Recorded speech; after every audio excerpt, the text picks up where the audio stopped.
My name is Michael Sowers. I am the Director of Technology for DoSpace in Omaha, Nebraska. Some of you have met me before. Others of you have visited us here at DoSpace. And today I have a special guest online.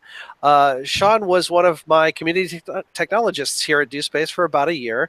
And he's actually gone back. He's now on the other side of the globe. So it's 1:37 in the afternoon here on December 8th. And Sean, if I have it right, it's 8:37 in the morning on December 9th. You're ahead of me, right? Yep, Saturday morning. All right. Oh, Saturday. Well, thank you for coming in to do this. I usually work Saturday, so I'm completely used to that myself. So, Sean, I guess what I'd like you to do is just to start is kind of introduce yourself. Tell us a little bit about your background, what had you in the States in the first place, and then I'll ask some questions about where you've gone since. Yeah, sure thing. All right, so my name's Sean Kelly, and currently I am the technician for Unleash Space. Unleash Space is the innovation hub and create space for the University of Auckland, which functions under the wider umbrella of the Centre for Innovation and Entrepreneurship at the Business School at the university. So that's where I'm placed at the moment. My background originally is as a tradesman. And then from being a tradesman, I moved on to an arts degree at the university in the city I grew up in. I did a Bachelor of International Studies.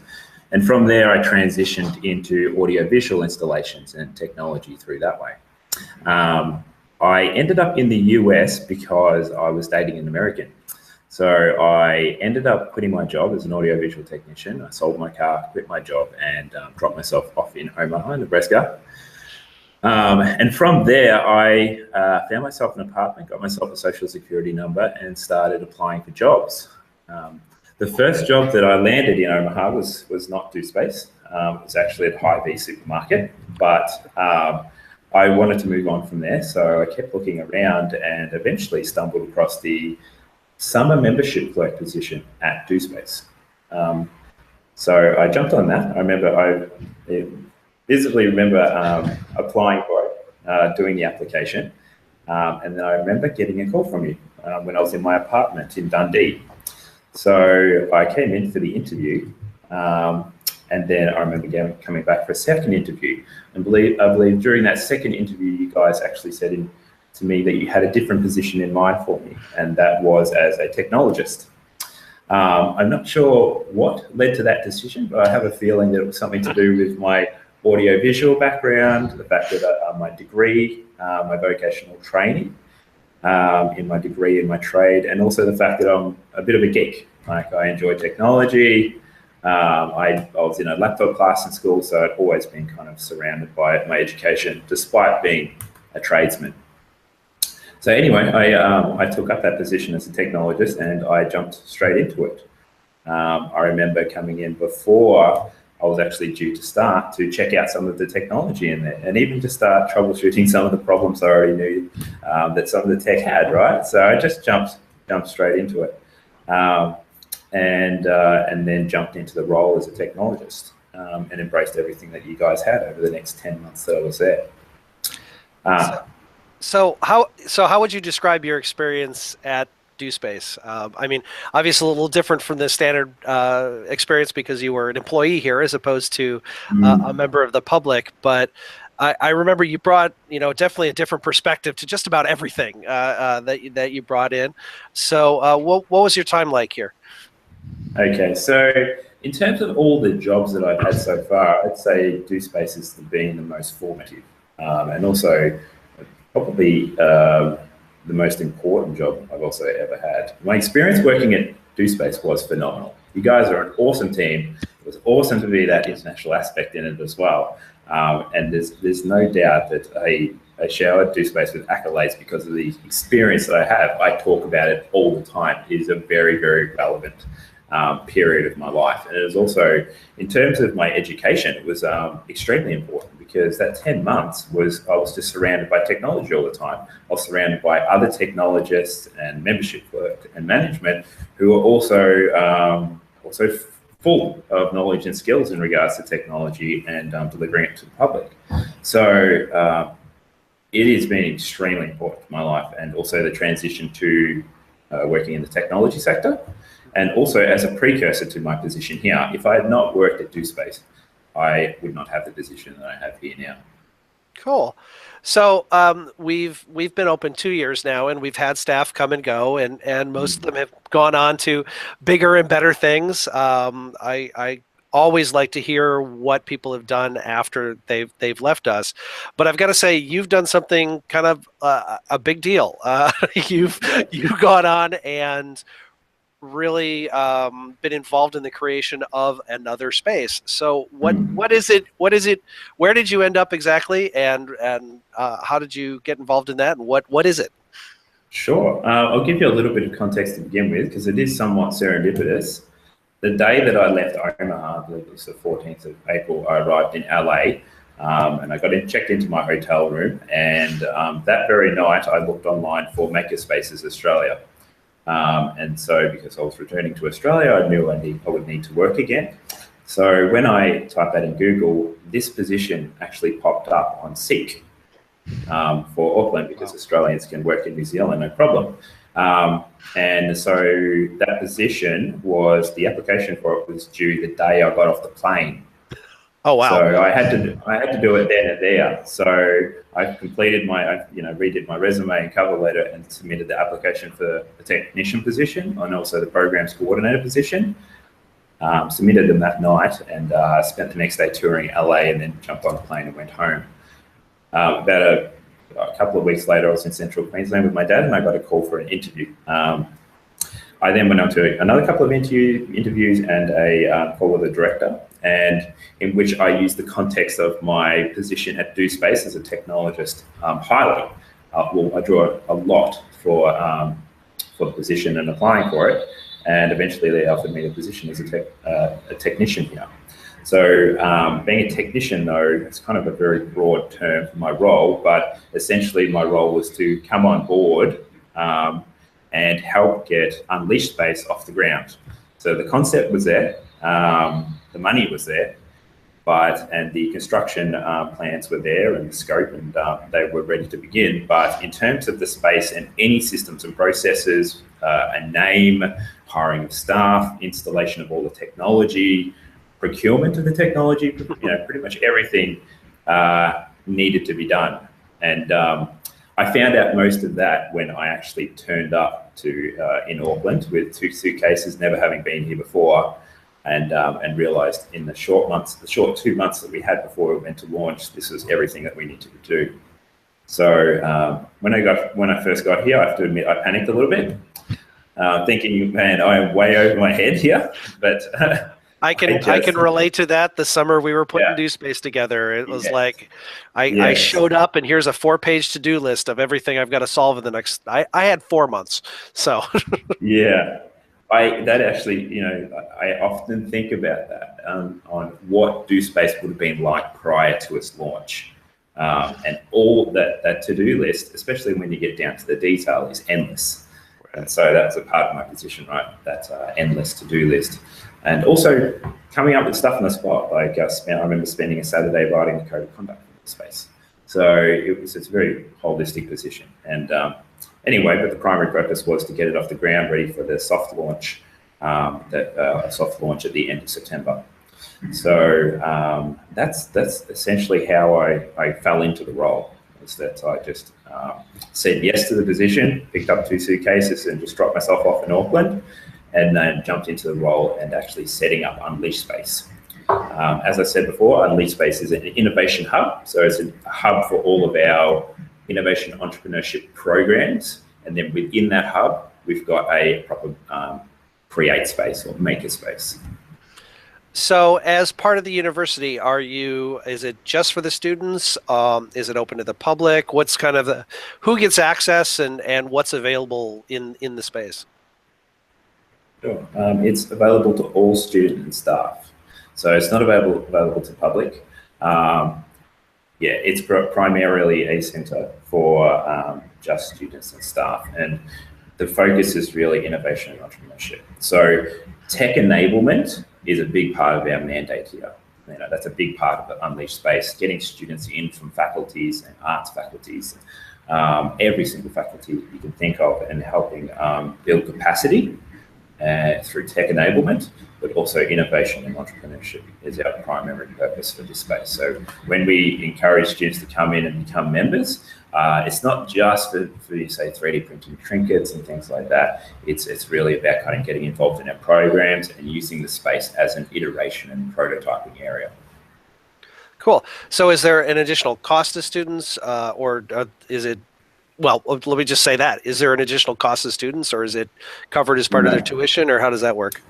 So it's completely free. It doesn't come into their tuition fees at all. So the Centre of Innovation and Entrepreneurship, which is the team that I belong to of 14 staff members, the Centre of Innovation and Entrepreneurship is funded by corporate and philanthropic donations. Okay. So we're kind of a little bit of a separate entity within the business school.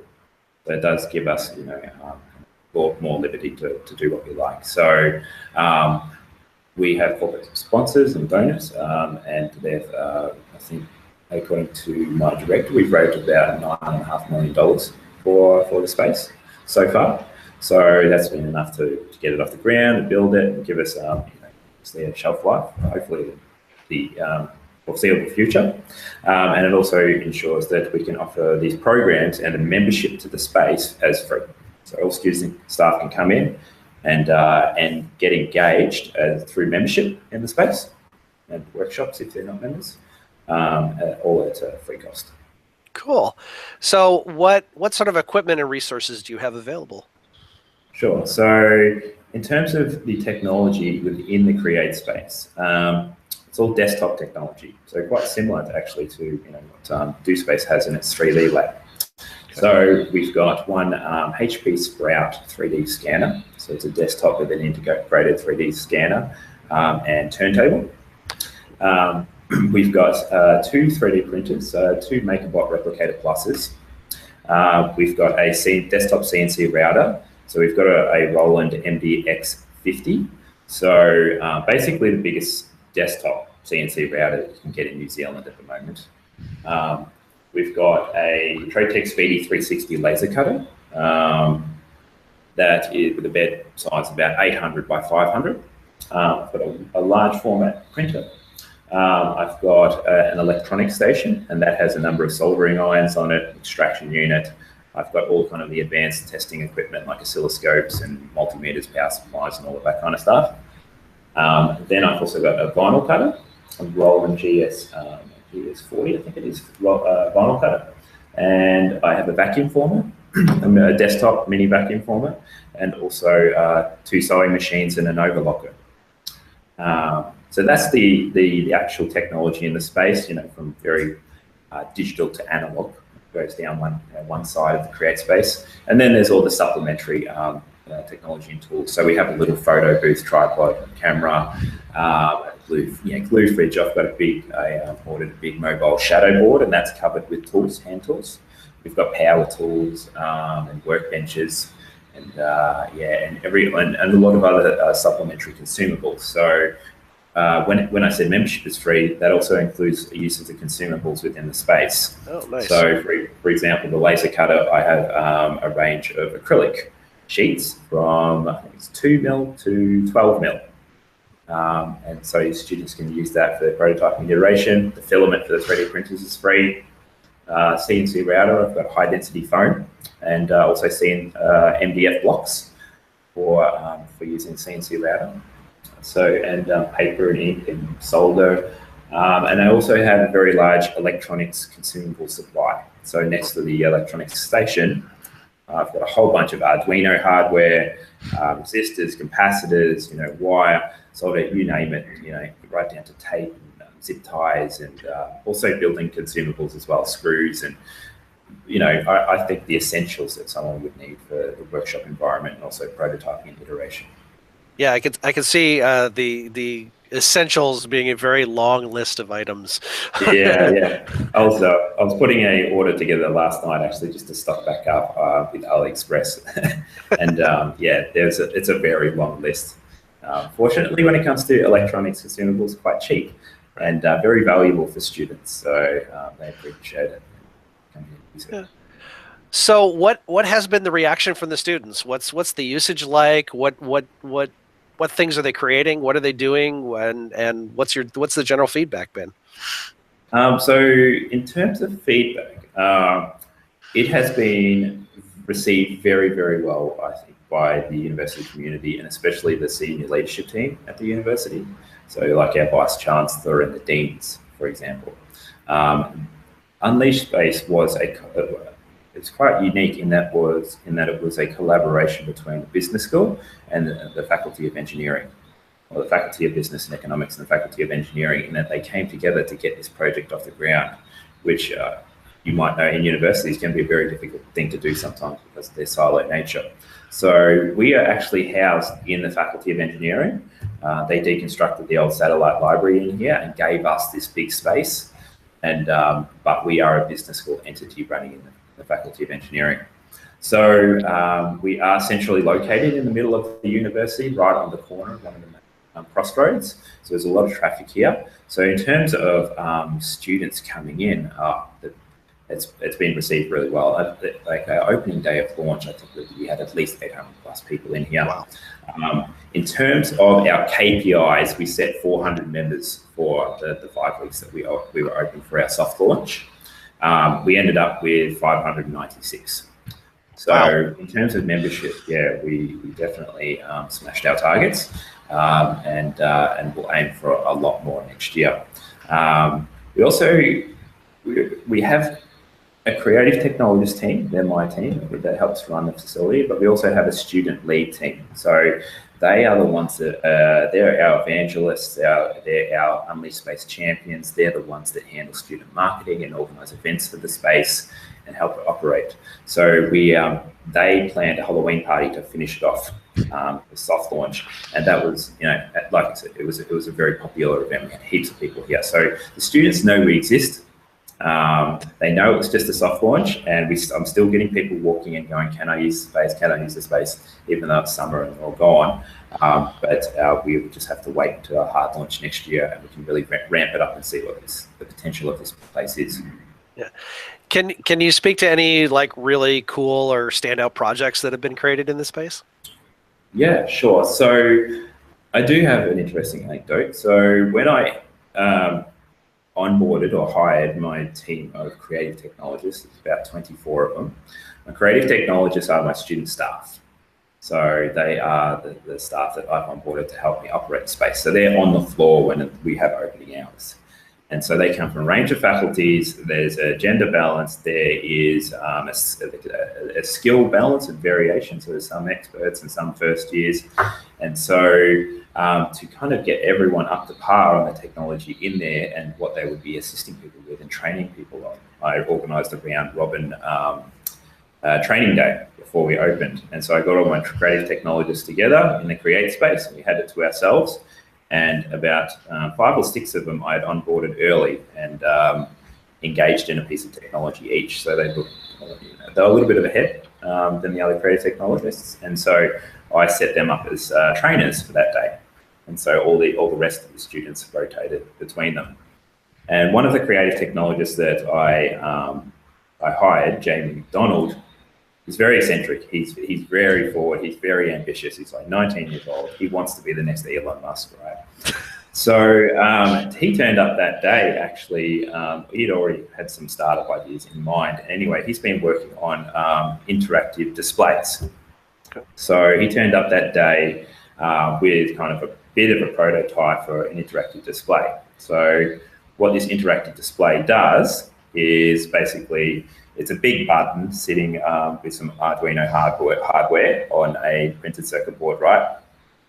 And it plugs into a PC and it uses your webcam. And what it does is, in his instance, is that you sit in front of the computer with a webcam and it will take a photo of your face and it'll register your emotion through facial recognition. The second factor is that it'll shoot up to the cloud, IoT, and it will get the weather information. And then the third step is that you press this big 3D printed button, and what it will do is it'll give you a book recommendation. So he set it up in a lab. Based on your face and the weather.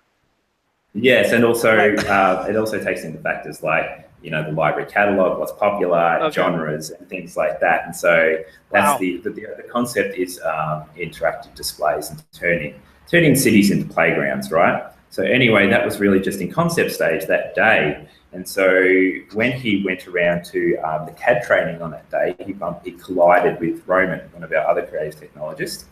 Roman helped him there on the spot to CAD model the button, and then they 3D printed it on the spot. He then rotated around to Hayden. He's probably my most talented creative technologist when it comes to pure technology and being a maker.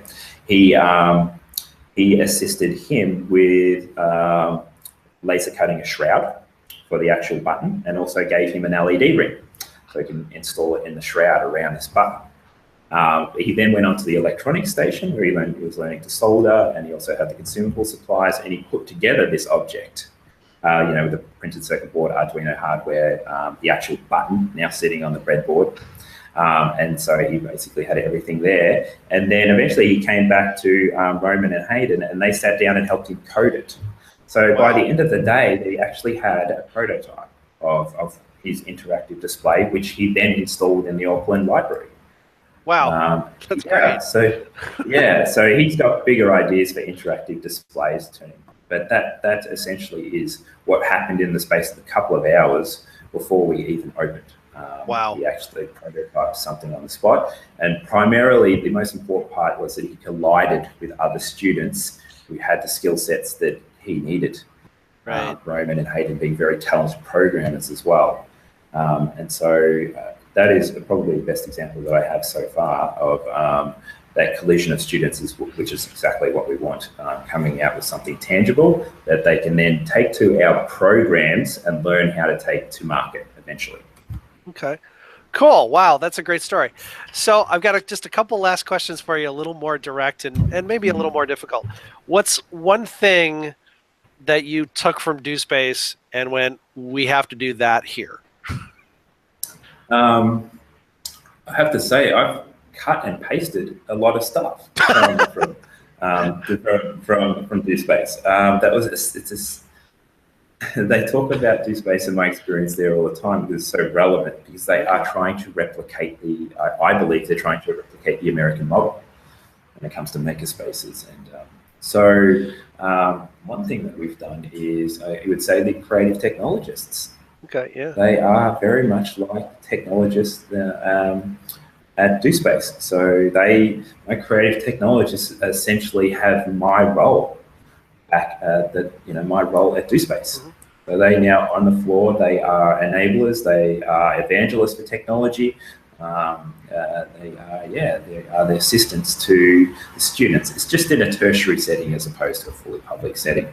Sure. But that's probably one of the biggest ones is, our technologists. And, in their position descriptions, I feel like are very, very close to, being what it was for me as a technologist at DoSpace. Okay. Yeah, go ahead. And that system.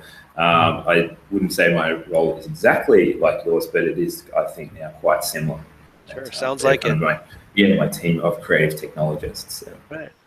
So, and I realize you haven't been around very long, but I know this happens. Is there anything you've done that just didn't work and that you've already changed? No,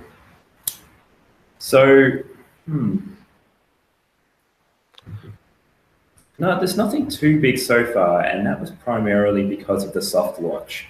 So the soft launch has been a opportunity to build our systems and processes and then trial them over, eventually turned out to be a 6 weeks period, and see what worked and see what didn't work.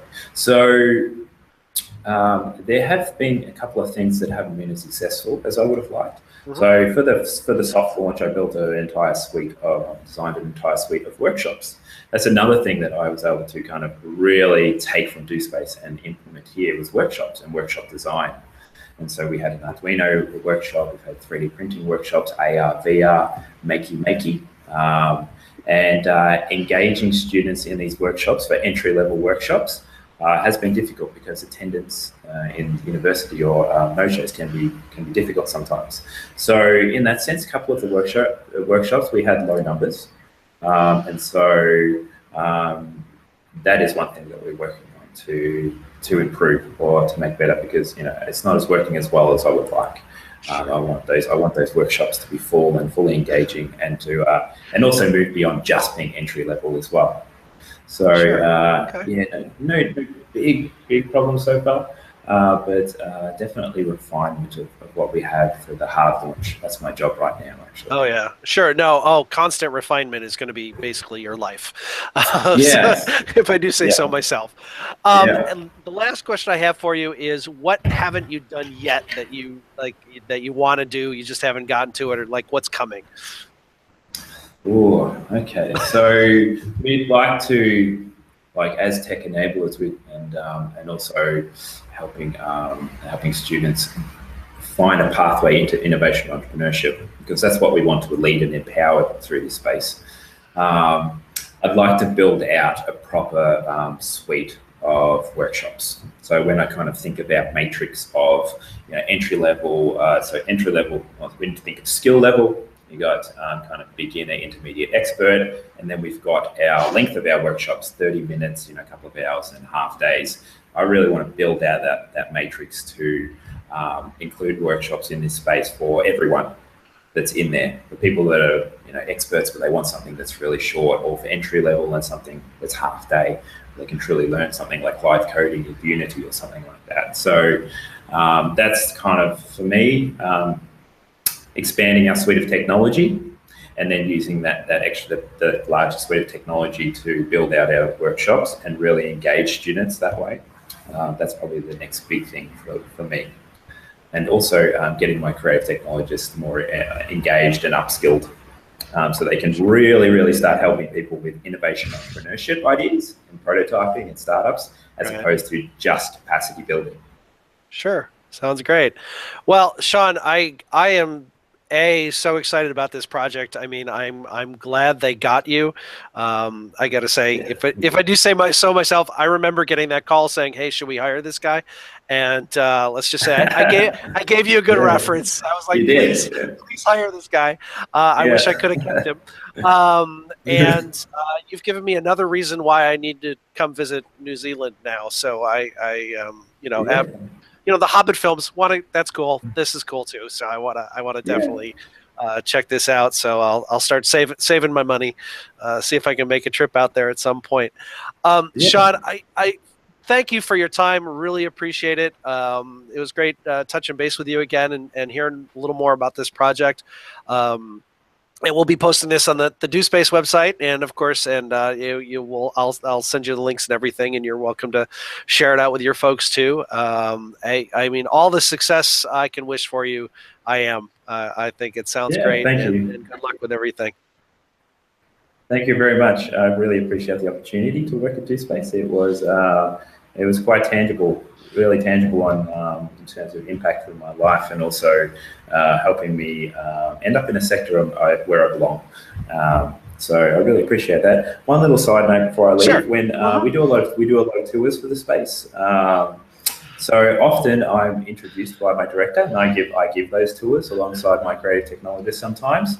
And I'm often always introduced as, okay, here's Sean, he's the technician for Unleash Space. You set up all this, etc., etc. But he worked in Omaha, Nebraska, for a big community technology space that has over 50,000 members, and that draws surprise every single time. Wow. All right. Well, hey, you've got what? How many members do you have now?